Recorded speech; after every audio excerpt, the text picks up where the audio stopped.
my journey started about 20 years ago, a little over 20 years ago. I was 15 years old on September 11th, 2001.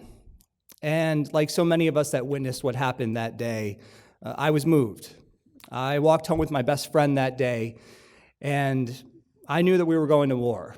And I said, as soon as I can join, I'm going to enlist.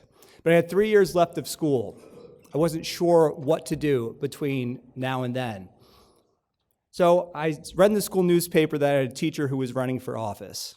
I had never been involved in politics before, but I had to do something. I couldn't just sit around.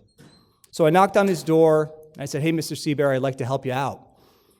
And he said, well, come down to Republican headquarters at 9 a.m. this weekend, and we'll put you to work. And I did, and the rest is history.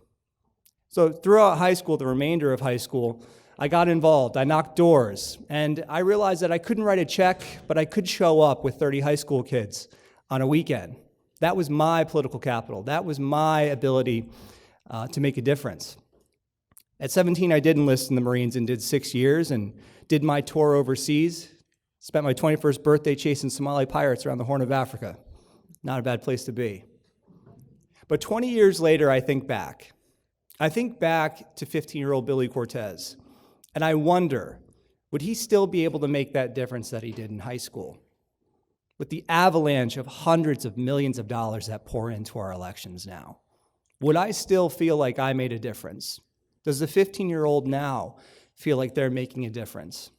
Do you feel like you're making a difference? Well, you do, because we're here today. And instead of talking about just the problems, American Promise has a solution. And we know that that's not an easy solution. Amending the Constitution, we know it doesn't happen often, but it has to happen now for the sake of our democracy and for the sake of everybody here.